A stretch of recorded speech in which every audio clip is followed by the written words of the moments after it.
अस्सलाम वालेकुम। उम्मीद करती हूँ कि आप सब आफियत से होंगे। What will you tell the audience about yourself that they will actually care about what you said? अच्छा, मैं इसका आंसर कुछ इस तरीके से दूँगा जैसे first of all I am an entrepreneur and मैं ये समझता हूँ कि हर कोई कहीं न कहीं अपनी लाइफ़ में एंटरप्रेन्योर है। अगर कोई आर्टिस्ट है, जैसे मैं भी आर्टिस्ट हूँ, तो जो आर्टिस्ट है एक और जो एंटरप्रेन्योर है, वो अलग-अलग नहीं है, they are same.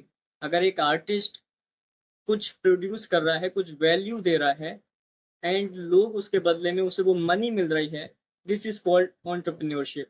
So I am an entrepreneur and मेरी बात लोग क्यों माने या क्यों मानना चाहिए, तो मैं यही कहूँगा कि मेरी कोई बात वैल्यू नहीं रखती, मैं वैल्यू नहीं रखता, आप मेरी कोई बात नहीं माने, लेकिन जो मैं कहना चाह रहा हूँ उसे समझना ज़रूरी है।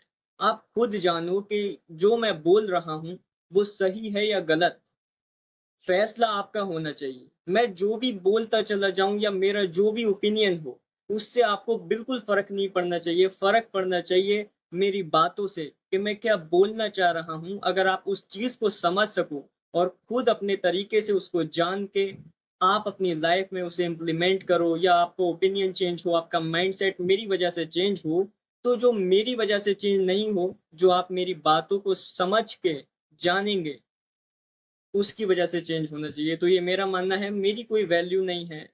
मैं जो बोलता हूँ उसकी कोई वैल्यू नहीं है। मुझे समझो या नहीं समझो, हेट दो, गाली बको, कमेंट में आके कुछ भी बोलो, अच्छा बोलो, आप बुरा बोलो, उससे कुछ फ़र्क नहीं पड़ता। आप अपनी लाइफ़ में कैसे ग्रो करोगे, आपका माइंडसेट कैसा है, आप अपनी लाइफ़ में कैसे आगे बढ़ोगे, ये ज़्यादा इम्पोर्टेंट रखता है।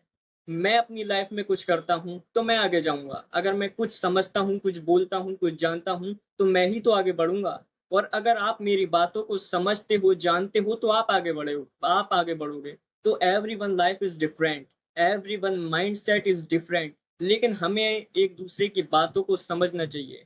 अक्सर लोग करते हैं, डिबेट स्टार्ट कर देते हैं। अगर मैं कुछ बोलता हूँ, आके वो कमेंट में हेट देते हैं, गाली बकेंगे, डिबेट स्टार्ट करना चाहेंगे, कंट्रोवर्सी करेंगे, इससे कुछ फ़र्क नहीं पड़ता। आप मेरे बारे में बुरा बोल दोगे, लेकिन जो मैं कह रहा हूँ उसको समझने की कोशिश तो करो। जब तक आप जानोगे नहीं, तब तक आप मानोगे भी कैसे? तो जानना ज़रूरी है। और आज मैं ये चाहूँगा कि जो भी कुछ मैं बोलूँ, उससे आपको बिल्कुल फ़र्क नहीं पड़ना चाहिए। लेकिन एक बात सोचना ज़रूर कि मैं इस क्वेश्चन का ऐसा आंसर क्यों दे रहा हूँ और मैंने ऐसा ही क्यों बोला? मेरी बातों में कितनी सच्चाई है, कितनी रियलिटी है? क्या मैं सच बोल रहा हूँ, झूठ बोल रहा हूँ? ये सब लास्ट फ़ैसला आपका होना चाहिए। मैं कुछ भी गारंटेड छोड़ के नहीं जाऊँगा कि जो मैंने कह दिया वो ही सही है। जो आप जानोगे, जो आप मानोगे वो सही है। आपके बारे में ऐसी कौन सी चीज थी जिसने आपको सरप्राइज कर दिया? यानी वो आपका लिखारी होना था, आर्टिस्ट होना था या फिर एंटरप्रेन्योर होना था? मेरी लाइफ में जिस चीज़ ने मुझे सरप्राइज़ किया, ऐसी कोई चीज़ नहीं जैसे जिसने मुझे सरप्राइज़ किया हो। मैं बचपन से ही थोड़ा बगावती टाइप का इंसान था कि ये नहीं करना, अगर कोई इंसान ऐसा बोल रहा है कि मैं ये काम नहीं कर सकता, मैं फिर भी करता था कि ज़्यादा से ज़्यादा क्या होगा, करना ज़रूरी है। और अभी रिसेंटली मैं एक चीज़ से सरप्राइज़ हुआ, जैसे मैं पहले बहुत लिखने की कोशिश करता था कि मैं कुछ सॉन्ग लिखूँ या फिर मैं कुछ पोएट्री लिखूँ, कुछ शायरी, पोएम वगैरह लिखने की बहुत कोशिश करता था, लेकिन मैं लिख नहीं पाता था और अभी भी मैं बहुत परफेक्टली नहीं लिख पाता हूँ। लेकिन मैंने कुछ दिन पहले ट्राई किया, तो थोड़ा बहुत मैं सही लिख पाया, तो मुझे सरप्राइज़ एक शौक आया कि हाँ, कुछ मैं लिख सकता हूँ और अगर मैं हल्के-हल्के इसे इम्प्रूव करता जाऊँगा, तो I will become very great writer. तो इसी चीज़ ने सरप्राइज़ किया मुझे। आपके सोचने के अंदाज और फैसला लेने की सलाहियत में कोई तब्दीली रोनमा हुई है इन सालों में, या जब आपने अपना प्रोफेशनल करियर स्टार्ट किया, और अगर आपकी तब्दीली हुई है तो उसकी वजह क्या बनी? हर इंसान की लाइफ़ जितनी आगे बढ़ती जाती है, वो तब्दील होती जाती है। अब इंसान के ऊपर है कि वो किस हद तक उसको कंट्रोल करता है। अगर मेरे सिनेरियो में मैं सोच अल्हम्दुलिल्लाह बचपन से ही अच्छी थी। अब वो पेरेंट्स की वजह से आई या किसी और वजह से आई, but I was like uh always अच्छा सोचा एंड माइंडसेट जहाँ से मेरा शिफ्ट होना शुरू हुआ वो पॉइंट था 2024 में। एंड मैंने कुछ कंटेंट वगैरह ऐसे देखे थे, अचानक से वीडियो मेरे पास आई and I was like oh money ऐसा होता है, सक्सेस इसको कहते हैं एंड फेम इसे कहते हैं। एंड उसके बाद हल्के हल्के मैंने बुक्स रीडिंग की जो हैबिट स्टार्ट करी। जिस दिन से मैंने बुक्स रीड करना स्टार्ट करी है उस दिन से लाइफ काफी ज्यादा आगे बढ़ती चली गई। और इसलिए मैं हर किसी को ये सजेशन भी देता हूँ कि बुक्स रीड जरूर करना चाहिए आपको अपनी लाइफ में। अब वो आप किस भी तरीके की करो, जरूरी नहीं आप सेल्फ हेल्प ही करो, आपको जो पसंद हो बस स्टार्ट करो। स्टार्ट करना जरूरी है। तो बुक रीडिंग जब से मैंने स्टार्ट करी और अब तो दिल ही नहीं करता, ऐसा कोई सा दिन नहीं जाता जिस दिन मैं बुक रीड नहीं करता हूँ। सुबह उठता हूँ मेरे हाथ में बुक होती है और नई नई चीजें सीखने को मिलती हैं, पर्सपेक्टिव बदलता है, माइंडसेट चेंज होता है, नई चीजों को जानने के लिए क्यूरियोसिटी जागती है। तो बहुत सी ऐसी चीजें हैं जो जब से हम बुक्स रीड करना स्टार्ट करते हैं तो लाइफ चेंज होना स्टार्ट हो जाती है। तो books reading is the most important thing in this world. जो जमाना भूल गया है बुक्स का नाम लो तो जमाना हंसता है कि आज के टाइम में बुक्स कौन रीड करता है, और लोग भूल चुके हैं कि बुक्स कुछ होती भी हैं। तो मैं यही चाहता हूँ कि हमें बुक्स को याद रखना चाहिए। एंड जो भी आपको पसंद हो बस स्टार्ट करो, बुक्स रीडिंग स्टार्ट कर दो एक बार। इसीलिए मैंने अपनी भी बुक लिखी थी। एंड बुक रीडिंग मेरी लाइफ का सबसे अच्छी जर्नी है। मुझे बहुत खुशी होती है एंड प्राउड भी है इस पे कि बुक रीडिंग ऐसी हैबिट जो लोग नहीं डाल पाते, जो लोग नहीं कर पाते, वो मेरे अंदर है। बहुत मजा आता है बुक रीड करने के बाद। और सबसे यही कहूंगा बुक रीड जरूर करो, करना ही चाहिए, आपकी लाइफ चेंज होना शुरू हो जाएगी। सो आपके अकॉर्डिंग पैसे अब भी आपका मकसद है, तो आप ऐसा फ़र्ज़ करें कि आपको इतने एसेट्स मिल जाएं जिनसे आप पूरी ज़िंदगी आसानी से गुजार सकते हैं, तो ऐसी कौन सी एक चीज़ या मकसद होगा जो आपको हर सुबह उठकर काम करने पर आमादा करेगा? ऐसी कोई सी मैं ये सोचता हूँ कि ऐसी कोई सी चीज नहीं है जो मनी से रोक सके। अगर मैं एक लेवल पे पहुंचता हूँ कि मुझे 1 लाख रुपए मंथ कमाने हैं, जब मैं वो अर्न करने लगूंगा तो मुझे लगेगा 10 लाख कमाने हैं। जब 10 लाख कमाऊंगा मुझे लगेगा 1 करोड़ कमाने हैं। तो money is never ending game. चाहे मेरे घर में कितनी भी गाड़ियां खड़ी हों, चाहे मेरा कितना ही आलीशान घर हो, मैं कभी रुकने वाला ही नहीं। क्योंकि money is never ending game. Money एक ऐसा समंदर है जो कभी खत्म होता ही नहीं। आप तैरते जाओ, जितने आपके बस में है, जितनी आपकी हिम्मत है, आप उतने आगे निकल जाओ। बहुत से लोग हैं जो इस समंदर के पीछे ही खड़े रहते हैं, जिनके अंदर इतनी हिम्मत ही नहीं कि वो इस समंदर के अंदर छलांग लगा सकें। बहुत से लोग सिर्फ पत्थर के पास खड़े होकर समंदर को देख रहे हैं और उनकी हिम्मत ही नहीं कि वो आगे भी जा सके। और कुछ लोग हैं जो बीच समंदर में हैं, कुछ लोग हैं जो और आगे निकल गए हैं, बहुत से लोग हैं जो बहुत आगे निकल गए हैं और वो फिर भी रुकते नहीं। वो आगे बढ़ते ही जाते हैं, आगे बढ़ते ही जाते हैं, क्योंकि it is never ending game. ऐसी कोई सी चीज नहीं है जब हमें लगेगा कि मुझे लगेगा कि मनी मेरे लिए बस हो गई। ऐसी कोई लिमिट मैंने ना सेट कर रखी है और ना मैं चाहूंगा कि कोई सेट करे कि बस इतनी मनी और गेम एंड। इलोन मस्क हैं, ट्रिलियनियर हैं, ही इज नाउ ट्रिलियनियर, वो अभी भी रुक नहीं रहे। उनका प्रोजेक्ट, उनका काम, उनकी सोच, माइंडसेट सब बढ़ता जा रहा है, वो अभी भी नहीं रुक रहा है, कोई नहीं रुकता है। एंड रुकना भी नहीं चाहिए। Money is never ending game. And जैसे एक एग्जांपल, फॉर एग्जांपल, अगर कोई क्रिकेट का प्लेयर प्लेयर है, कोई प्लेयर है क्रिकेट का, लाइक बाबर आजम या विराट कोहली या रोहित शर्मा, कोई भी प्लेयर है, अगर कोई उनसे पूछता है कि आप अपनी लाइफ में आपने क्या टारगेट सेट कर रखा है, आपको कितने रन्स बनाने हैं, तो वो प्लेयर बोलेगा कि it is very illogical question, क्योंकि जितने रन मैं बना लूं उतने ही ज्यादा हैं। जितने रन मैं मारता चला जाऊं वो ही बढ़िया है। ये तो एक रिकॉर्ड सेट करने की बात है कि मैं इतने रन बना लूं, मैं 10,000 रन बना लूं, तो ये एक रिकॉर्ड हो गया। कल को कोई और आएगा वो रिकॉर्ड तोड़ देगा, लेकिन ऐसा नहीं हो सकता कि मैं एक लिमिट सेट कर दूं कि इतने ही रन मुझे बनाने हैं। जितने बन जाएंगे, जितनी मेरी हम हिम्मत है, ज्यादा से ज्यादा मैं बनाने के लिए तैयार हूँ। तो मनी भी सेम इसी तरीके से है। जितना आप कमा लें उतनी आपकी फैमिली की, आपके रिलेटिव्स की, जो आपके लव्ड वंस हैं, आपकी अपनी लाइफ सब उतनी ही अच्छी होती चली जाएगी। So that's why I always say money is never ending game. Thank you. What is money to you? Money is मेरे पास मनी की कोई डेफिनेशन नहीं, because I think money is everything. ऐसी कोई सी चीज नहीं है जो मनी के बिना पॉसिबल हो, कोई सी भी चीज नहीं। मनी की वजह से सब चीज पॉसिबल है। अगर हमें कहीं घूमना है, इवन दो रिलीजन में अगर हमें हज करने जाना है, या किसी को मंदिर जाना है, किसी को चर्च जाना है, हर चीज कॉस्ट करती है। अगर आपको ट्रैवल करना है, दुनिया घूमनी है, कहीं भी जाना है, कुछ भी खाना है, अच्छे से अच्छा पहनना है, अच्छी गाड़ियों में घूमना है, हर चीज के लिए मनी है। सो मनी इज एवरीथिंग। मनी की वजह से आप सब कुछ कर सकते हो। हैप्पीनेस भी आप मनी की वजह से ही पाओगे। आज के टाइम में अगर कोई इंसान ये बोलता है money is not everything and money से आप हैप्पीनेस नहीं खरीद सकते, तो वो उसने कभी मनी को जाना ही नहीं, उसने कभी मनी को देखा ही नहीं। वो ही इंसान ऐसी बात बोल सकता है, because money is everything. Money की वजह से आप जो चाहो वो कर सकते हो। आजकल relations, relatives, even though family, siblings, everyone love जो पैसा कमाता है उसके सब हैं। हर रिश्ता, हर नाता, दोस्त, यार, सब लोग उसके हैं। सारी पावर पैसे वाले के पास है। तो मनी इज एवरीथिंग। मनी से किसी को कभी नहीं रुकना चाहिए। And that's why I always said money is everything for me. Thank you. अगर आपके पास एक माह में या किसी भी चीज़ में 1 लाख आ जाए तो उसे आप कहाँ कहाँ इन्वेस्ट करेंगे? लाइक एक अगर आप ओवरव्यू बता सके कि इन्वेस्टमेंट कहाँ होगी या क्या चीज़, आप उसे यूज़ कैसे करेंगे मनी को? ओके, सो अगर मेरे पास 1 लाख रुपीज हैं तो मैं उनको, फर्स्ट ऑफ ऑल, मैं कुछ ऐसा सोचूंगा जैसा मैं जानता हूँ, जितना मैंने सीखा है उसके अकॉर्डिंग। जैसे मैंने भी अपना एक ब्रांड बनाया है हेल्थ केयर इंडस्ट्री में, तो मैं चाहूँगा कि 15-20 हज़ार में आराम से किसी का ब्रांड स्टार्ट हो सकता है।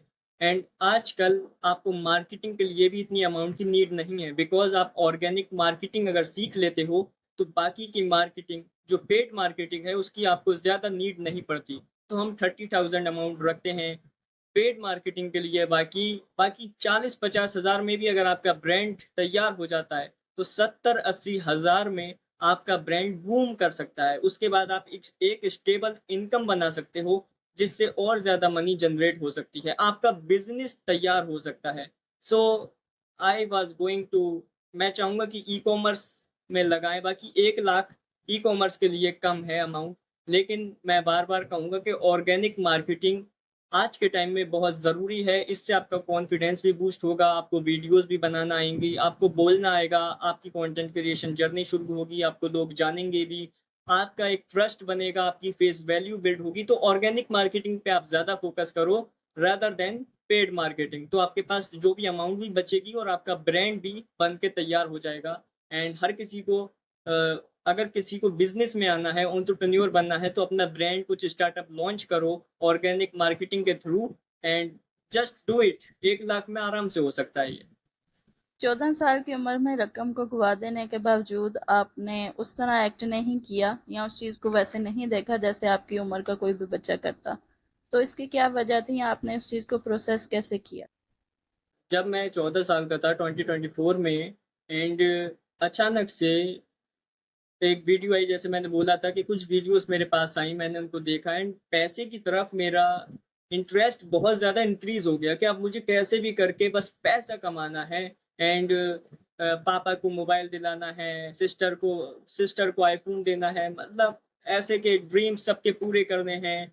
मदर को ये देना है, ज्वेलरी देनी है, एंड आई वाज लाइक कि मैं सब कुछ कर दूंगा एंड जल्दी से जल्दी मेरे को पैसा कमाना है। जब मैंने ये सोचा कि जल्दी से जल्दी कमाना है, वहीं पे माइंडसेट मेरा डाउन डाउन हो गया था। लेकिन मुझे नहीं पता था, मैं समझ रहा था कि सब कुछ ठीक है। लेकिन कभी भी हमें ये नहीं सोचना चाहिए कि जल्दी से जल्दी कमाना है। शॉर्टकट का जो गेम है वो बहुत बेकार गेम है। शॉर्टकट हमें कभी नहीं यूज करना है, और वो ही मैंने किया।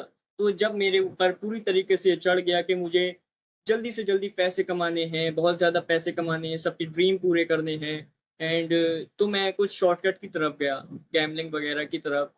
एंड मेरे पास थोड़े से पैसे थे, पापा के पैसे थे, 3-4 हज़ार, एंड उससे ही मैंने स्टार्ट किया फिर। एंड काफ़ी ज़्यादा ट्राई करने के बाद, मार्च की बात है जब मैंने स्टार्ट लिया, तो हल्के हल्के मैं 500-600 रुपए इतने ही डेली कमा रहा था, एंड एक दिन अचानक से थोड़ा ज़्यादा इंटरेस्ट था या कुछ भी था मुझे नहीं पता, एंड मैंने 20-30 हज़ार रुपए एक दिन में अर्न किए, जितनी एक सैलरी होती है किसी की। एंड अगले दिन 30,000, फिर 40,000, 50,000, और 4-5 दिन में मैंने 2K डॉलर अर्न कर लिए थे।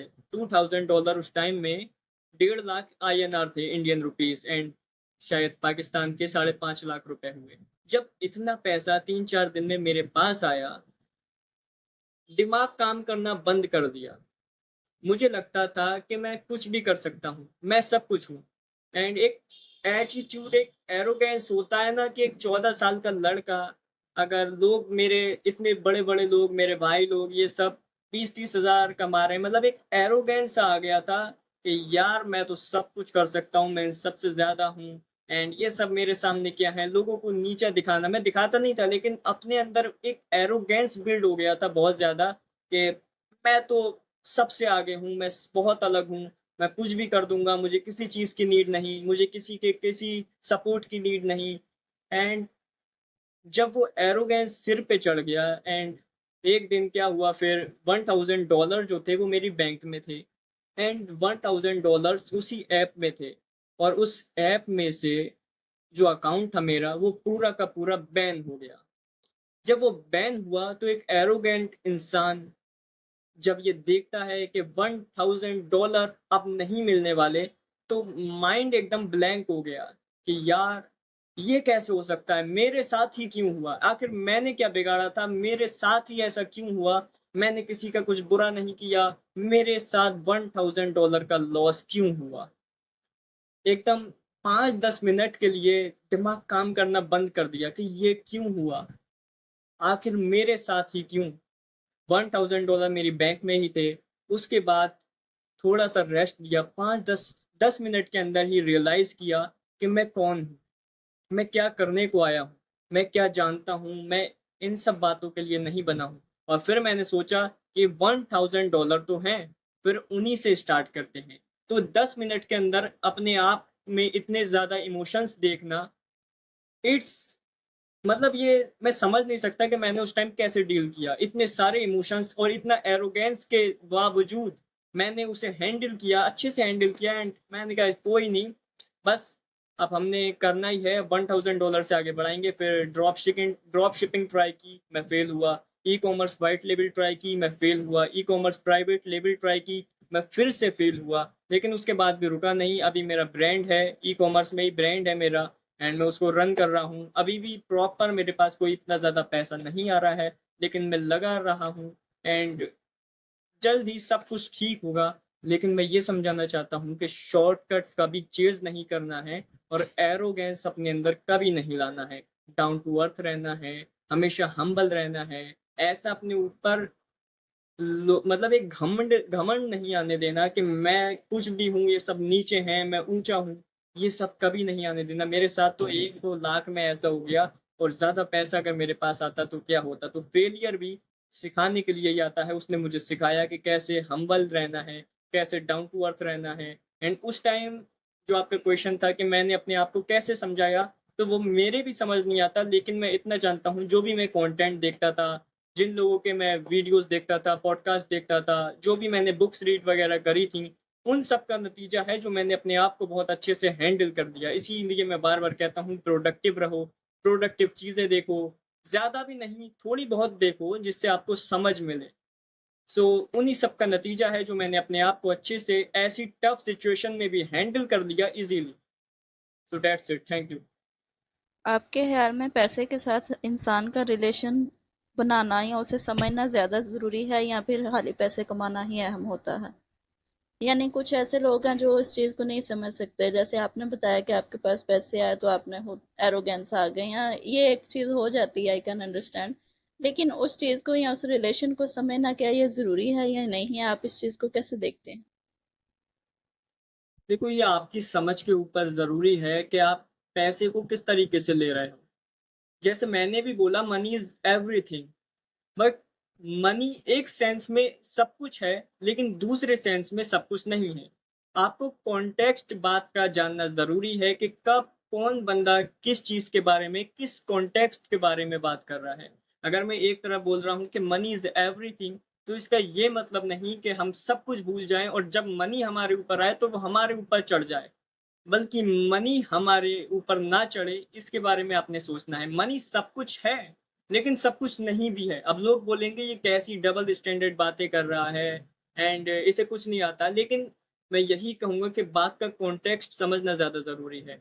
अगर मैं बोल रहा हूँ कि मनी सब कुछ है, तो वो है, क्योंकि हम सब कुछ मनी की वजह से ही कर पाते हैं। लेकिन मनी आपके आगे कुछ भी नहीं है।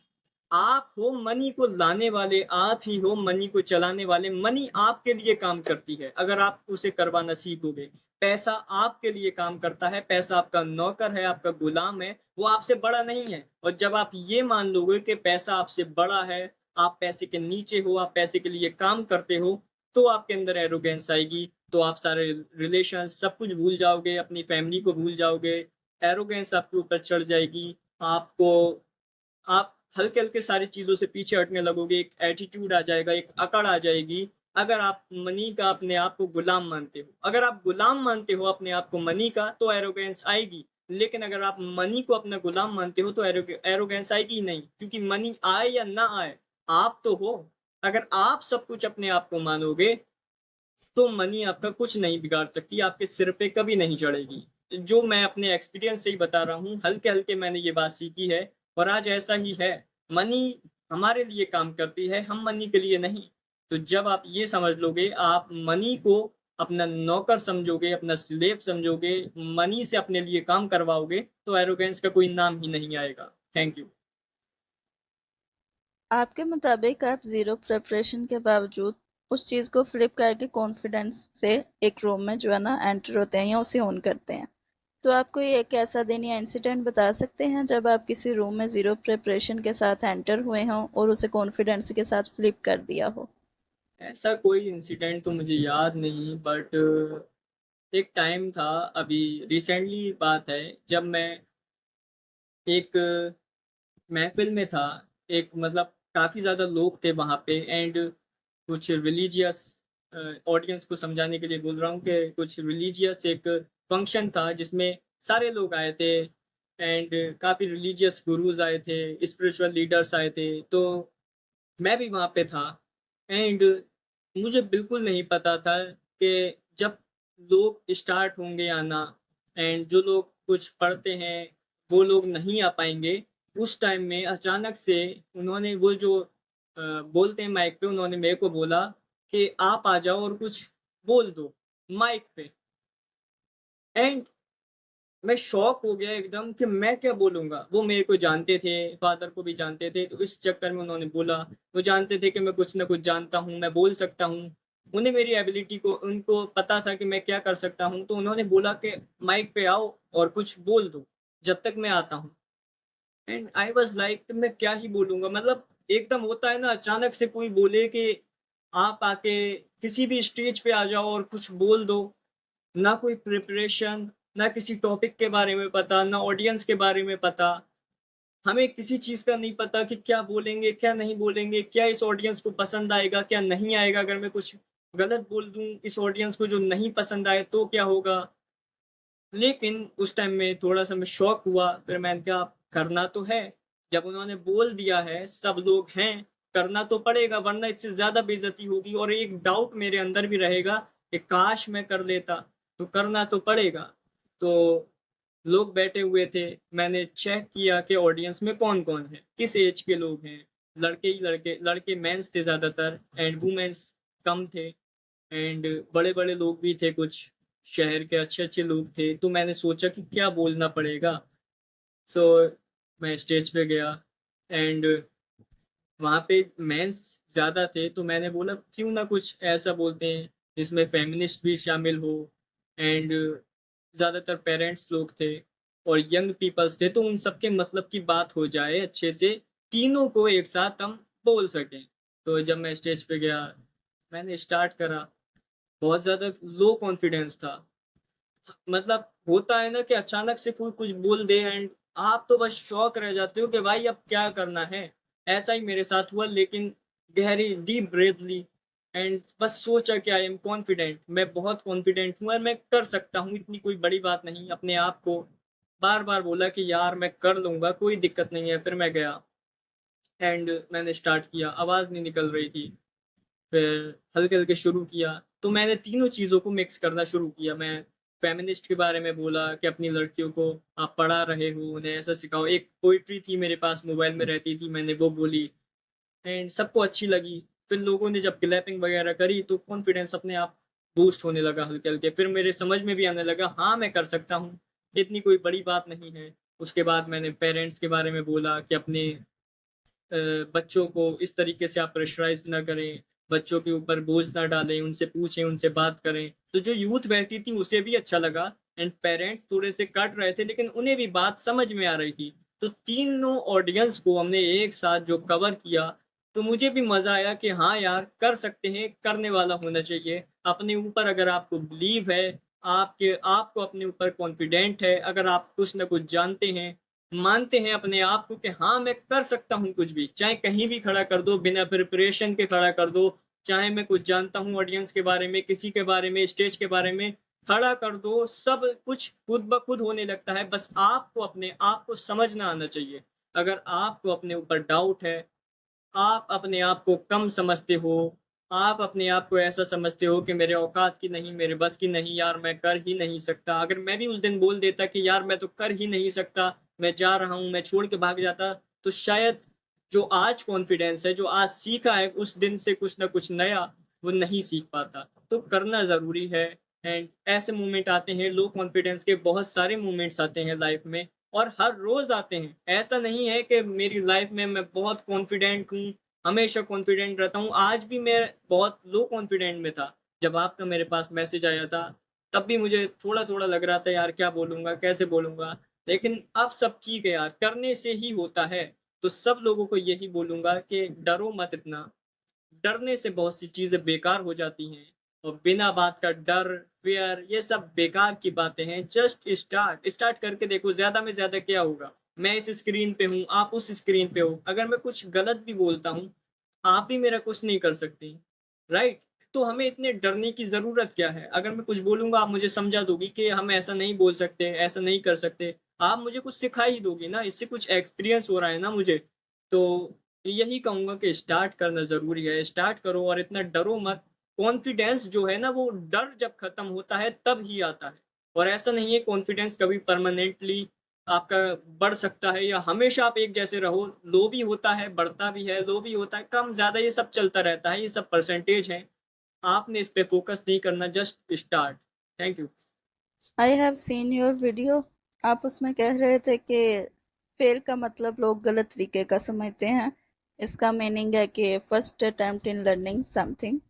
तो आपको नहीं लगता कि इस माइंडसेट से लोग जीतने के बारे में परवाह करना ही छोड़ देंगे या वो अपने हर फेलियर को इस माइंडसेट से डिफेंड कर लेंगे? मैंने उस पॉडकास्ट में बोला था कि उन्होंने मेरे से पूछा था कि आप फेलियर को कैसे लेती हैं?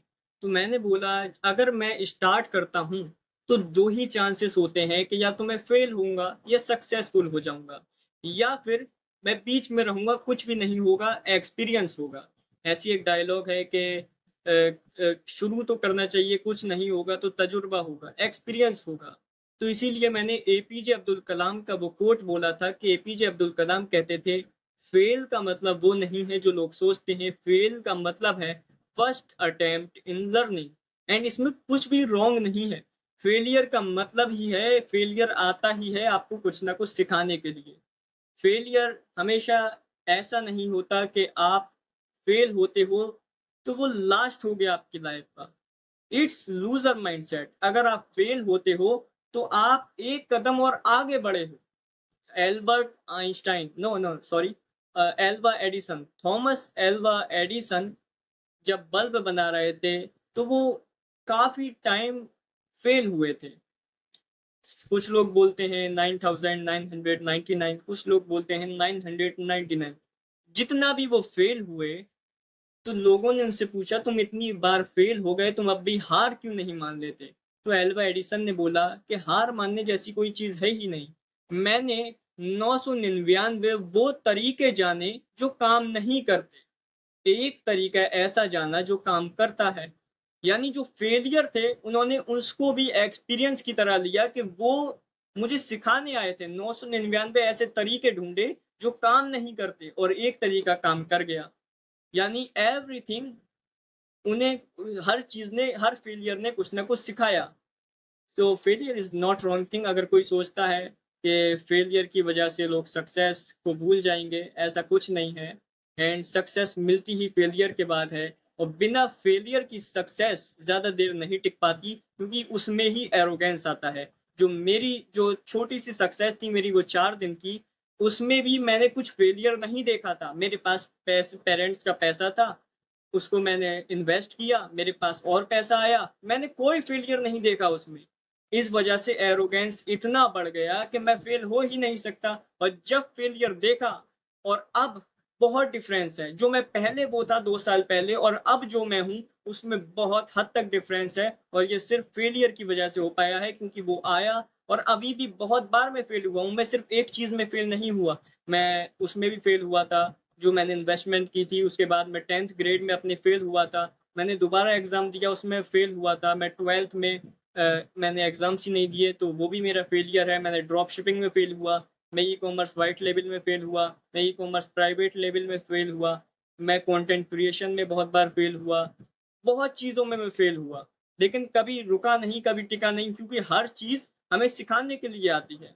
अगर कोई फेलियर आ रहा है, जैसे मेरी वीडियो पे व्यूज़ नहीं आते हैं, तो मैं ये सोचूँ कि यार ये बंद कर देते हैं कंटेंट क्रिएशन, लेकिन मैं रुका नहीं। मेरी वीडियोज़ पे 35 व्यूज़ आते थे, 70 व्यूज़ आते थे, मेरे 72 फॉलोवर्स होते थे। मैंने कभी हार नहीं मानी और उससे मैं ये सीखता था कि अगर आज मेरी वीडियोज़ पे 35 व्यूज़ हैं, तो क्यों हैं?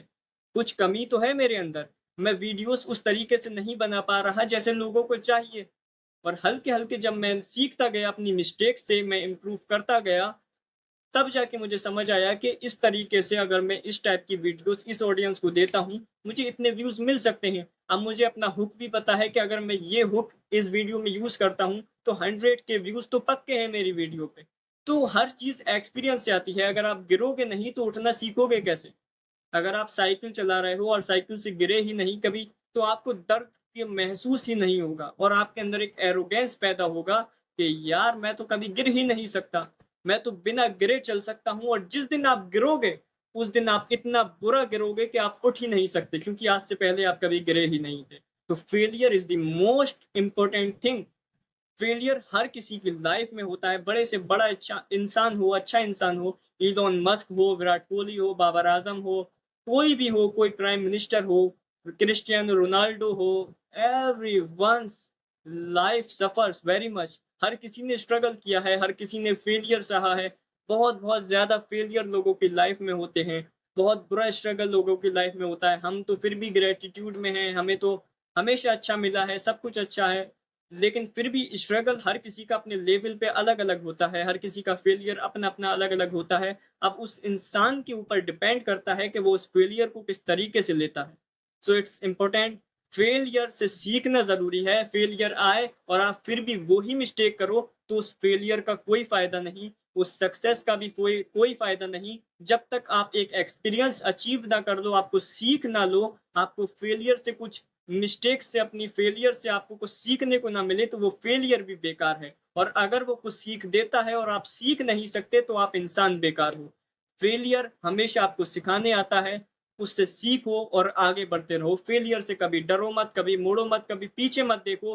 फेलियर वो आपका दोस्त है, आपका साथी है, उसका हाथ थामो और आगे बढ़ो। जितनी चीज़ों में फेलियर को फेस किया है, उनमें ऐसी कौन सी 1 या 2 कॉमन ट्रेड्स थी जो आपने अपने बारे में सीखी और जानी और उनको तब्दील किया?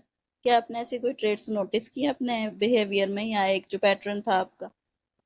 हाँ, मैं पहले भी बता चुका कि जैसे कंटेंट क्रिएशन में हमने मैंने फेलियर फेस किए, जैसे व्यूज़ नहीं आते थे। मैं सीखा, उससे बहुत कुछ सीखने को मिला कि किस तरीके का कंटेंट लोगों को पसंद है और अभी भी सीख रहा हूँ।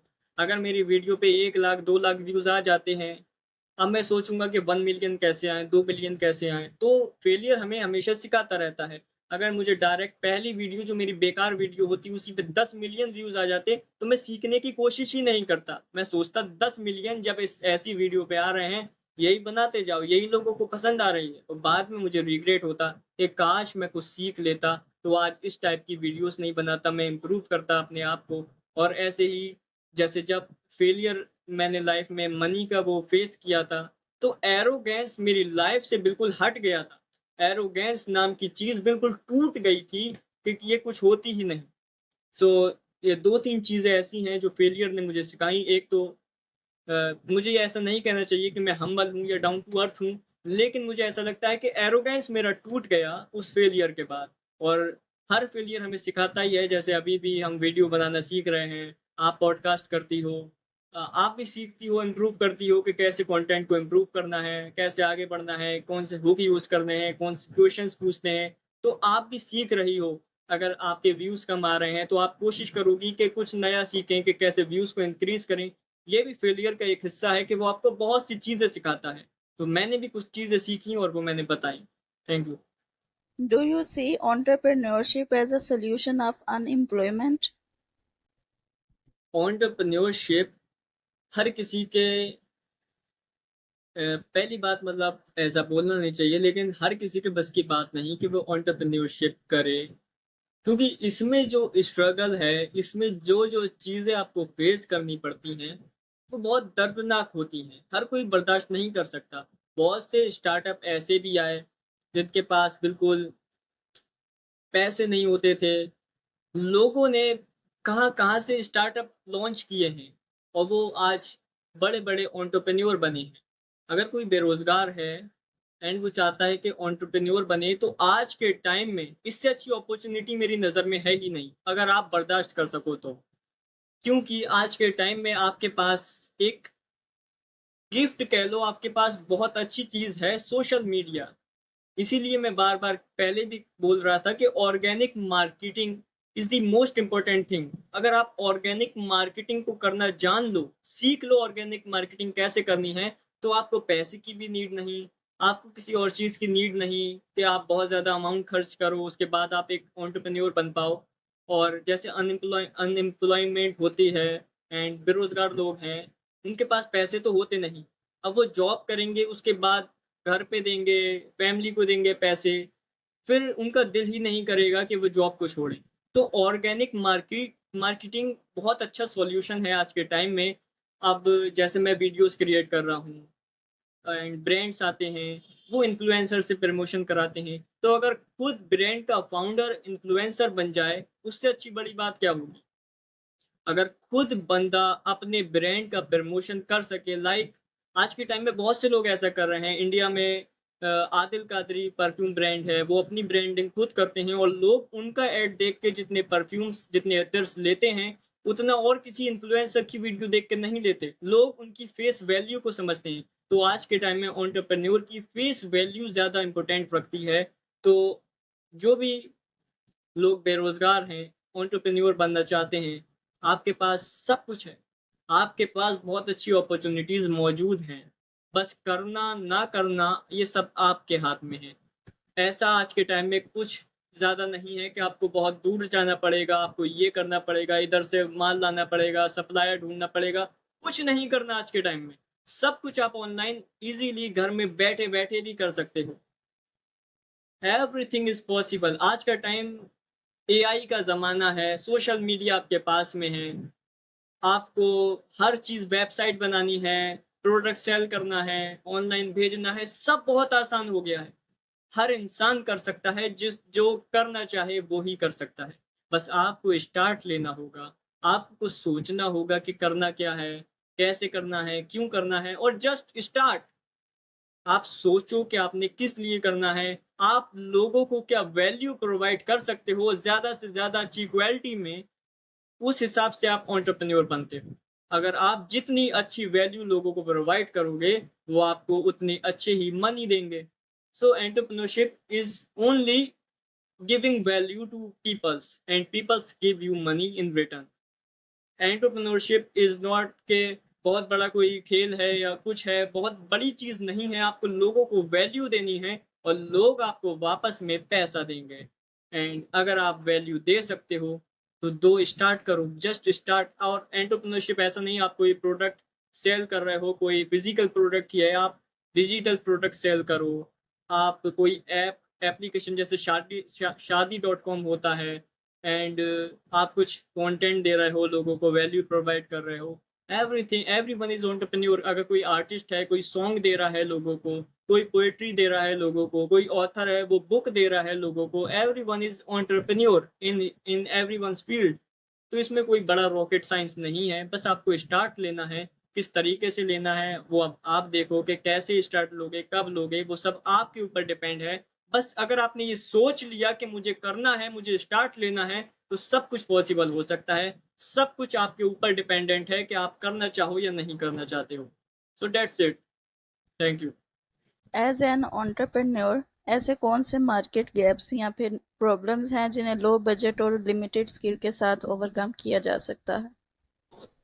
जैसे मैंने अभी भी बताया कि ऑर्गेनिक मार्केटिंग पहले चलती थी, पेड मार्केटिंग। अगर हमें पहले बिजनेस स्टार्ट करना होता था, और पहले ज़्यादा पहले नहीं, अभी 3-4 साल पहले हम कुछ भी बिजनेस स्टार्ट करना चाहते हैं तो हमें ज़्यादा अमाउंट की नीड होती थी कि 2-3 लाख से तो ई कॉमर्स स्टार्ट होता है।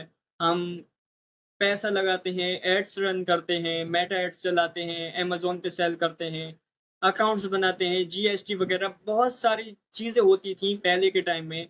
उसके बाद लोग एड्स देखते थे, कितने क्लिक्स आ रहे हैं, कितने लोग बाय कर रहे हैं, कितने रिटर्न आ रहे हैं, बहुत सी चीज़ें होती थी, और ये सब चीज़ें आज भी हैं। लेकिन जो पेड मार्केटिंग थी अब वो डाउन हो रही है हल्के हल्के। पेड मार्केटिंग आप अगर करना चाहो तो अवेयरनेस के लिए आप कर सकते हो, लेकिन अगर आप ऑर्गेनिक मार्केटिंग पे फोकस करते हो, अगर आप ये सीख लेते हो कि ऑर्गेनिक मार्केटिंग कैसे करनी है, तो सिर्फ आपका ब्रांड या आपका बिजनेस, आपकी एंटरप्रेन्योरशिप ही इम्प्रूवमेंट नहीं होगी, बल्कि आप पूरे खुद इम्प्रूव होते जाओगे। क्योंकि अगर आप ऑर्गेनिक मार्केटिंग करोगे, उसके लिए आपको ज़रूरत होगी अपने आप की इस तरीके से। क्योंकि अगर आपको अपना प्रोडक्ट सेल करना है, अपनी फेस वैल्यू बनानी है, तो उसके लिए आप खुद आके बोलोगे ऑर्गेनिक मार्केटिंग में, और लोगों को अपने प्रोडक्ट के बारे में, अपनी सर्विस के बारे में जब आप बताओगे और अपने फेस वैल्यू के साथ लोगों को बताओगे, तो लोग समझ पाएंगे कि ये बंदा ट्रस्टेड है। आप ट्रस्ट बिल्ड कर सकोगे। अगर जैसे इंडिया में देखो तो टाटा एक बहुत बड़ा नाम है। अब टाटा की कार्स भी आती हैं, टाटा का नमक भी आता है, टाटा का सीमेंट भी आता है। तो टाटा हर चीज, हर फील्ड में डोमिनेट कर रहा है। किस वजह से? ट्रस्ट की वजह से। एक नाम उसने बिल्ड कर रखा है टाटा, उन्होंने एक नाम बिल्ड कर दिया है, एक ट्रस्ट बिल्ड कर दिया है कि अब ये बंदा कोई भी चीज निकालता है, कल को वो कोई फूड फूड की चीज निकालता है, कोई स्किन केयर निकालता है, हर इंसान उसके ऊपर ट्रस्ट करेगा, क्योंकि वो नाम ही ट्रस्ट बन चुका है। अगर कोई इंसान, अब जैसे अगर मेरा अकाउंट है, अब जो लोग मेरी बुक्स रीड करते हैं या मेरी वीडियोस देखते हैं, वो मेरे को पसंद करते हैं। तो अगर मैं कल को कोई ब्रांड बताता हूँ कि ये मेरा ब्रांड है, तो वो आंख बंद करके उस ब्रांड पे फोकस करेगा, क्योंकि उसे मुझ पे ट्रस्ट है। उसे ये यकीन है कि ये बंदा बोल रहा है तो सही बोल रहा होगा। तो वो ट्रस्ट अगर आपको बिल्ड करना है, अपनी फेस वैल्यू बिल्ड करनी है, तो उसके लिए ऑर्गेनिक मार्केटिंग से अच्छी कोई चीज़ नहीं हो सकती। उसके बाद आपका कॉन्फिडेंस, आपका जो फ़ियर है वो ख़त्म हो जाएगा, कॉन्फिडेंस आपका बढ़ता चला जाएगा। आप फेलियर को एज़ अ फेलियर नहीं देखोगे, लोग आपको जानेंगे, लोग आपकी बातों से हैप्पीनेस फ़ील कर पाएँगे। आपका जो भी कंटेंट हो आप बताओ, लोग आपके प्रोडक्ट के बारे में अच्छी-अच्छी बातें बोलेंगे। प्रोडक्ट के साथ में आपको भी लोग जानेंगे, जो कि ज़्यादा ज़रूरी है, क्योंकि अगर आपकी एक बार फेस वैल्यू बन गई, आप फ्यूचर में कुछ भी करते हो, वो लाइमलाइट में आ जाएगा, एंड आपका काम बहुत आसान हो जाएगा। जैसे आजकल इन्फ्लुएंसर मार्केटिंग कितनी चल रही है, लोग अपने ब्रांड बनाते हैं और उसका प्रमोशन इन्फ्लुएंसर से कराते हैं, क्योंकि उनके पास फेस वैल्यू है, उनके पास ट्रस्ट है। अगर वो अपनी ऑडियंस से कहते हैं कि ये एक प्रोडक्ट है जो मैं खुद यूज़ करता हूँ, तो लोग जो उनको मानते हैं, उनको चाहते हैं, वो उस प्रोडक्ट को लेंगे, क्योंकि वो यूज़ करता है, उनका फेवरेट बंदा। तो that's why I always said organic marketing सीखो। पेड मार्केटिंग अपनी जगह ज़रूरी है, ऐसा नहीं है कि पेड मार्केटिंग हम पूरी तरह से छोड़ दें, लेकिन ऑर्गेनिक मार्केटिंग पे आप ज़्यादा फोकस करो, क्योंकि वो बहुत ज़्यादा ज़रूरी हो चुकी है। Thank you. Do you think that degrees hold more power than skills in today's job market? के टाइम में मेरे को भी लोग बोलते हैं कि पढ़ाई पूरी करो, डिग्रीज बहुत ज़रूरी हैं, लोग ऐसा बोलते हैं मुझे। लेकिन मुझे बिल्कुल नहीं लगता कि मुझे कोई नीड है डिग्री की, जब मेरे पास टैलेंट है। I am an artist, I am an author, मुझे एंटरप्रेन्योर बनना है, मुझे बिजनेस करना है, तो उस फील्ड में मुझे बिल्कुल भी ज़रूरत लगती ही नहीं कि डिग्री की कोई नीड है। अगर आप इंग्लिश को डिग्री मानते हो कि अगर कोई बंदा इंग्लिश अच्छी बोलता है और वो बहुत पढ़ा लिखा है, तो ये तो बिल्कुल बिना सेंस की लॉजिकल बात है। अगर कोई बंदा बोलता है कि मुझे कंटेंट क्रिएशन बनना है, उसके लिए मुझे 12th पास करना होगा, मुझे डिग्री लेनी होगी, इट्स इलॉजिकल। अब जो मुझे करना है उसमें कोई बंदा आके बोलता है कि आप डिग्री पहले लो, तो ये कोई बात सेंस नहीं बनाती, इसलिए मुझे पसंद भी नहीं कि मैं डिग्री लूं या कुछ करूं। लेकिन आपने कहा जॉब मार्केट में, तो अब जो बंदा जॉब मार्केट में जा रहा है उसके लिए डिग्री ज्यादा जरूरी है, क्योंकि जॉब के लिए स्किल्स उतनी ही जरूरी है जितनी डिग्री। डिग्री पे ज्यादा फोकस करते हैं बल्कि लोगों को आज के टाइम में डिग्री चाहिए कि अगर आपके पास ये डिग्री है, वो डिग्री है, आपने ये कर रखा है, वो कर रखा है, तो उससे वो ज्यादा इंप्रेस होते हैं rather than your skills. Skills को हमने डाउन कर दिया है और डिग्रीज को बढ़ा दिया है। डिग्रीज के लिए करना क्या होता है? कुछ नहीं, बस रट्टा थोड़ा सा एंड चीटिंग वगैरह करी और नंबर्स लाए आप ज्यादा, आपको डिग्री मिल गई, बस। डिग्री का और कोई सेंस नहीं है। कोई आजकल इतने अच्छे से नहीं पढ़ता कि डिग्री हमें चाहिए, किसी का इंटरेस्ट भी नहीं है, कोई बच्चा भी अपनी मर्जी से नहीं चाहता कि डिग्री ले या कुछ करे, बस प्रेशर है, सोसाइटी का प्रेशर है, फैमिली का प्रेशर है, इस चक्कर में उसे लगता है ठीक है ले लेते हैं। लेकिन मेरी नज़र में इट्स वेरी लॉजिकल। अगर मुझे सॉन्ग गाने हैं, मुझे पोएट्री लिखनी है, तो उसके लिए मुझे किसी डिग्री की नीड नहीं। अब जो इंसान को जॉब करनी है वो डिग्री ले, वो उसकी अपनी मर्जी है, उसकी अपनी चॉइस है, मैं उसमें कुछ नहीं कर सकता। तो जॉब मार्केट में डिग्री पे ज़्यादा फोकस करते हैं स्किल्स की जगह। स्किल्स उन्हें चाहिए उस फील्ड के अंदर, लेकिन डिग्री उन्हें सबसे पहले चाहिए। तो मुझे ऐसा ही लगता है कि डिग्री लोगों के लिए जो जॉब मार्केट में जा रहे हैं या जिनको जॉब करनी है, डिग्री ज़्यादा ज़रूरी है। स्किल पे आप फोकस करो या नहीं करो। अगर आपको अपना बिजनेस करना है, आपको एंटरप्रेन्योर बनना है, आर्टिस्ट बनना है, कुछ भी बनना है, इन्फ्लुएंसर बनना है, कंटेंट क्रिएट करना है, तो आप स्किल्स पे फोकस करो। क्योंकि जो हम लोगों की ये फील्ड है इसमें स्किल्स ज़रूरी है, इसमें कोई डिग्री का कोई सेंस नहीं है। अगर आप मेरे पास आते हो कि भाई हमको आपके साथ कोलैब करना है, तो मैं आपसे डिग्री नहीं पूछूंगा, मैं ये पूछूंगा आपकी स्किल्स क्या है, आप किस टाइप की वीडियोस बनाते हो, आप मेरे लिए क्या कर सकते हो, मेरे साथ मिलकर किस टॉपिक पे बोल सकते हो, तो ये स्किल्स है। तो हम लोगों की फील्ड में जो आजकल जो फ्यूचर का ज़माना है उसमें स्किल्स ज़्यादा काम आएगी। डिग्री का कोई भी इम्पोर्टेंस नहीं है आने वाली लाइफ में। डिग्री सिर्फ एक पेपर है जो रट्टा लगा के लोगों ने खरीद रखा है, डिग्री नथिंग। Thank you. ऐसी किताब या आइडिया जिसने आपके सोचने के नज़रिए को नए सिरे से तामीर करके बदल दिया हो, वो आइडिया कौन सा था? ओके, तो there are lot of books. मैंने अभी ज़्यादा बुक्स रीड नहीं करी, लेकिन जितनी भी करी हैं, एंड ऐसा ही हुआ कि हर बुक अपनी जगह अच्छी है। ऐसा मैं नहीं सोच पाता कि ये बुक खराब थी या ये बुक अच्छी थी। ऐसा होता है कि ये बुक अच्छी थी तो ये और ज़्यादा अच्छी थी, ऐसा बहुत बार होता है। अभी भी सोचता हूँ कि ये बुक ज़्यादा अच्छी थी। एंड मैंने एक बुक रीड करी थी, मैंने स्टार्ट किया था रिच डैड पुअर डैड से, उसके बाद think and grow rich, and how to win friends and influence people, the power of your subconscious mind. And ऐसे ही मैंने बुक से स्टार्ट करता गया, हल्के हल्के पढ़ता गया। एक बुक मेरे हाथ लगी, एशिया के नंबर 1 पॉडकास्टर हैं राज शमानी। तो राज शमानी भाई की बुक है बिल्ड डोंट टॉक। उस बुक में एक चैप्टर था, एक टॉपिक था, उसमें लिखा था first you have to create impressions on people, then money will come. उस टाइम मुझे ये समझ नहीं आया कि ये क्या कहना चाह रहे हैं। उन्होंने कहा कि आपको पहले लोगों के ऊपर प्रभाव डालना, लोगों के ऊपर इम्प्रेशंस जमाना आना चाहिए, उसके बाद मनी खुद ब खुद आ जाती है। एंड हल्के हल्के जैसे मैंने how to win friends and influence people by Dale Carnegie पढ़ी, तो वही सेम चीज मुझे वहां भी समझ में आई कि जब आप, एंड इमाम अली का एक कोट था कि if your eyes is beautiful then you will love the world, but if your tongue is beautiful then the whole world will love you.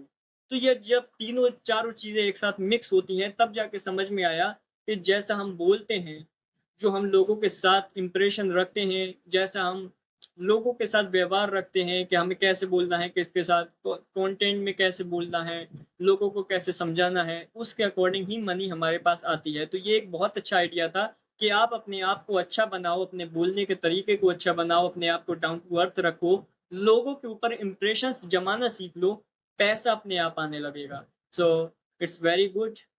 Thought. And एक मैंने बुक द सीक्रेट में एक coat पढ़ा था, उसमें था थॉट्स बिकम रियलिटी। यानी जो आप सोचते हैं, जैसा आप मैनिफेस्टेशन जिसे कहा जाता है, लॉ ऑफ अट्रैक्शन, इस चीज पे मुझे बहुत ज्यादा बिलीव है एंड मैनिफेस्टेशन को मैं मानता हूँ। तो आप जैसा सोचते हो आप वैसे ही हो जाते हो। तो आपके लिए बहुत जरूरी है कि आप इन दोनों चीजों को अच्छे से समझो।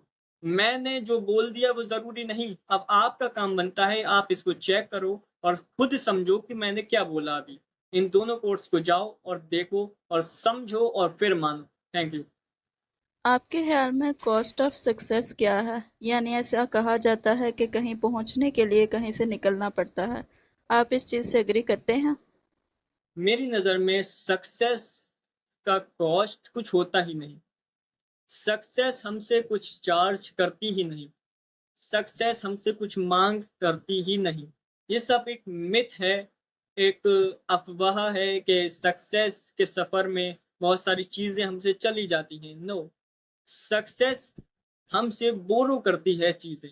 सक्सेस एक इन्वेस्टमेंट है जो हमसे इस टाइम कुछ चीज़ें माँगती है जो हमें अभी देनी पड़ती हैं और बाद में वो उन्हें और ज़्यादा बढ़ा-चढ़ा के रिटर्न करती है। तो ये एक इन्वेस्टमेंट है। ये कोई गलत चीज़ नहीं है कि सक्सेस आपसे ये छीन लेगी, दोस्ती छीन लेगी, प्यार छीन लेगी, रिश्ते छीन लेगी।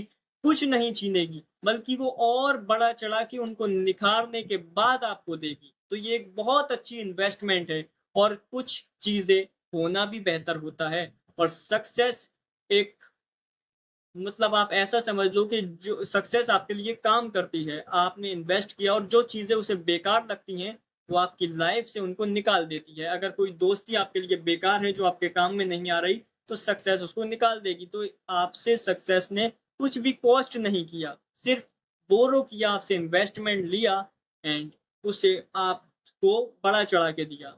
सक्सेस कुछ भी कॉस्ट नहीं करती। Thank you. जब आपके सामने फेमिनिज्म की टर्म का इस्तेमाल किया जाता है तो आपके जहन में क्या चीज़ आती है, या आप इस वर्ल्ड को, इस टर्म को कैसे देखते हैं?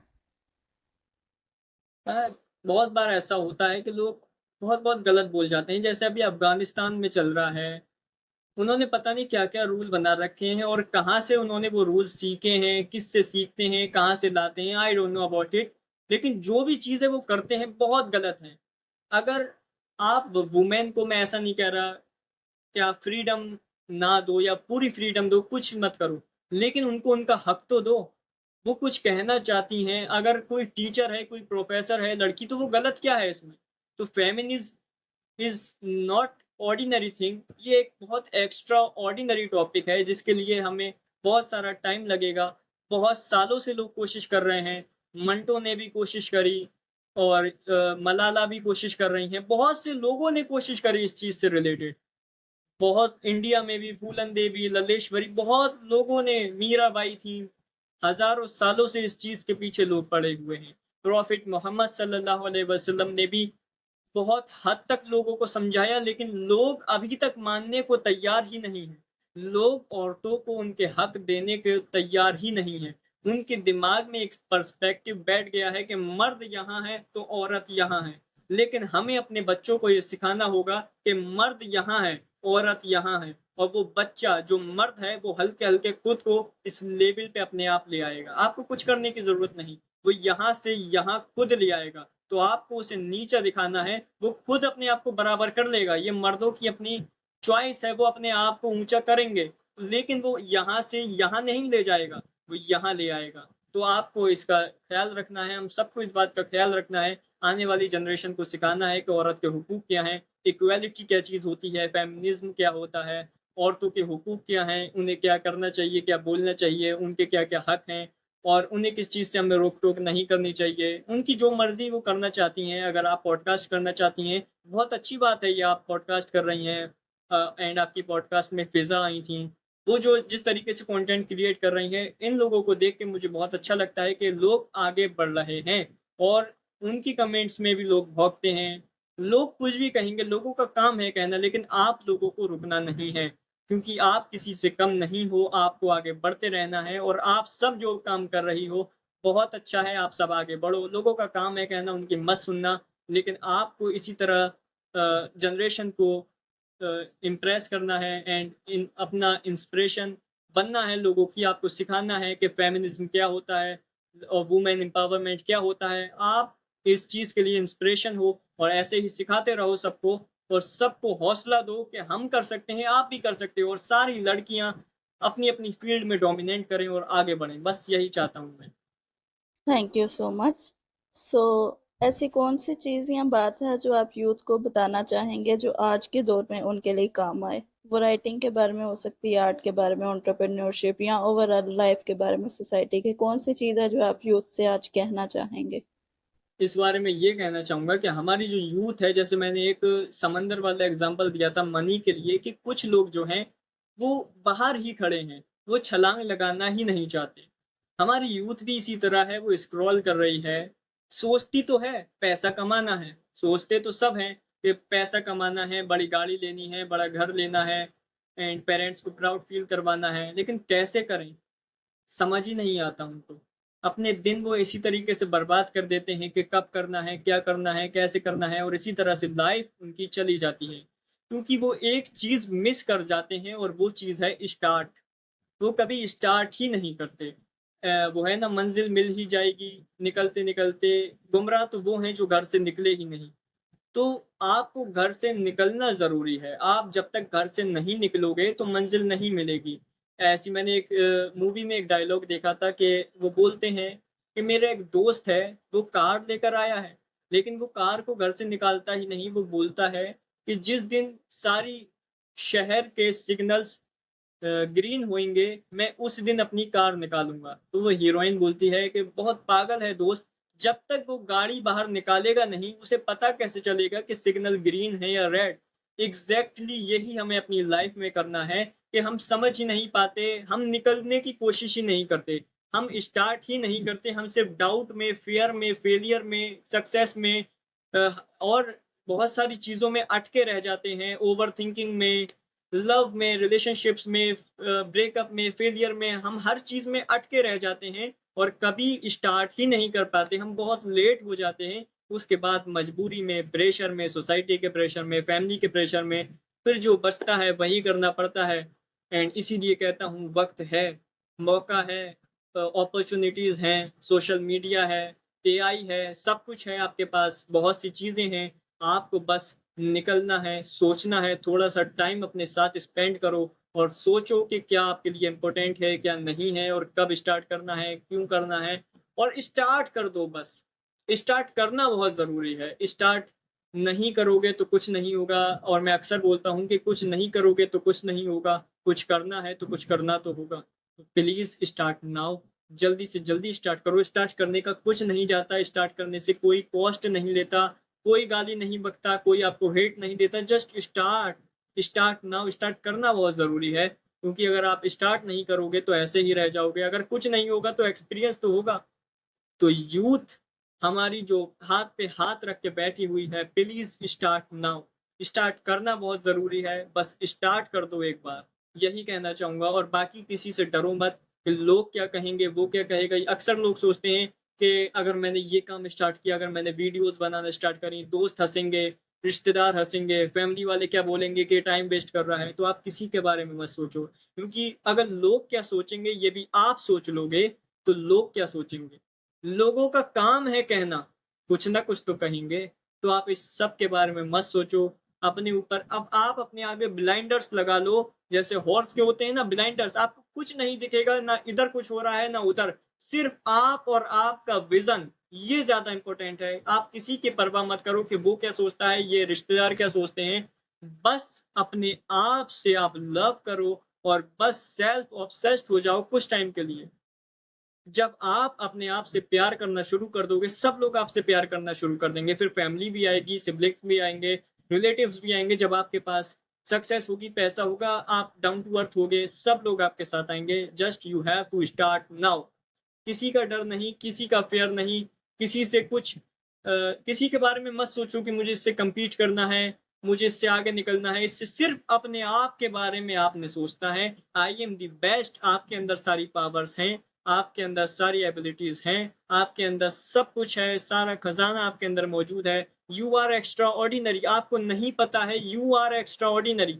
आपके अंदर सब कुछ है, बस एक बार अपने आप को जान लो, एक बार अपने आप को देख लो, बस स्टार्ट करो। तुम सब कुछ कर सकते हो, तुम्हारे अंदर सब कुछ है, तुम्हारे अंदर सारी पावर्स हैं। एंड मैं ये गारंटी के साथ कह सकता हूँ, एक बार तुम स्टार्ट करो और तुम जरूर सक्सेसफुल बनोगे। सब लोग तुम्हारे साथ आएंगे, सब लोग तुम्हारी सराहना करेंगे, सब लोग तुम्हारे अपने हो जाएंगे। बस तुम्हें स्टार्ट करना होगा। That's it. अगर मेरी बात तुम्हें थोड़ी सी भी रत्ती भर भी समझ आई हो तो इसे समझो और जानो और फिर मानो। ऐसा नहीं है कि मैं आके कुछ भी बोल दिया तुम मेरी बातें मानने लग जाओ, मुझे मानने लग जाओ। मेरी बातों पे ज्यादा फोकस करना। अगर बातों से तुम्हें अच्छा लगा हो तो you can buy my books and आप इंस्टा पे मुझे फॉलो कर सकते हो। एंड उसके बाद यार बस स्टार्ट कर दो। Thank you so much. लोगों को अगर आपके बारे में कोई एक चीज़ या जुमला भी याद रखना हो तो आप उन्हें याद रखने के लिए क्या चीज़ या जुमला देंगे अपने बारे में? ओके, मेरे बारे में ऐसे याद करने के लिए कुछ नहीं है, लेकिन अगर तुमने मुझे मेरे को याद ही करना है तो आई एम नथिंग। मैं सिर्फ तुम लोगों को जगाने आया हूँ, सोए हुए शेरों को जगाने आज आया हूँ। मैं सिर्फ यही चाहता हूँ कि अगर मैं बिल्कुल एक शाय पर्सन था, बहुत लो कॉन्फिडेंट था। मैं ऐसे आज बात कर रहा हूँ, ऐसे भी नहीं कर पाता था। अगर मैं उधर से उठ के यहाँ तक आ सकता हूँ और यहाँ से बहुत आगे जा सकता हूँ, तुम भी जा सकते हो। अगर तुम्हें कभी भी याद करना हो तो मेरा नाम तो कॉस है, एंड कॉस नाम से ही तुम मुझे याद रखो। And also I am an entrepreneur, artist and author. तो तुम हर फन मौला भी मुझको कह सकते हो। I am happy with it. कोई ऐसा क्वेश्चन जो आप चाहते थे कि मैं आपसे पूछूं? आपके सारे क्वेश्चन बहुत अच्छे थे और आपने सारे क्वेश्चन ही बहुत अच्छी तरीके से पूछे, अच्छे तरीके से समझाए। आपने मेरी पॉडकास्ट भी देखी, आई थिंक आपने मतलब डीप क्वेश्चंस वो पूछे जिसकी मुझे उम्मीद नहीं थी कि आप पूछेंगी। तो आपने सारी जो मेरी एक्सपेक्टेशन थी उससे ज़्यादा अच्छे क्वेश्चंस पूछे, बहुत अच्छे से सवाल पूछे। तो आप कुछ नहीं रह गया पूछने के लिए। बहुत सी चीज़ें होती हैं जो नहीं पूछ पाता इंसान, लेकिन आपने वो चीज़ पूछी जिसका मुझे अंदाज़ा नहीं था कि आप ये पूछ सकती हो। So your question is very good, your podcast is very good and I like it and all the best for you। आप ऐसे ही आगे बढ़ती रहो एंड साथ मिलके आप सबको हौसला दो एंड हम सब मिलके ये काम करेंगे, सब इक्वलिटी पे लाएंगे और सब आगे बढ़ेंगे। Thank you. ऐसा कोई क्वेश्चन नहीं है अब। Thanks for watching this podcast till and. जाने से पहले आप लोगों ने आज अगर एक चीज़ भी सीखी है तो उस पर अमल करें, 1 पेज प्लान लिखें और हेल्प के लिए हमारे ईमेल एड्रेस पर अप्रोच करें। Don't forget that your existence as a women empowers you to reshape your destiny. Good luck.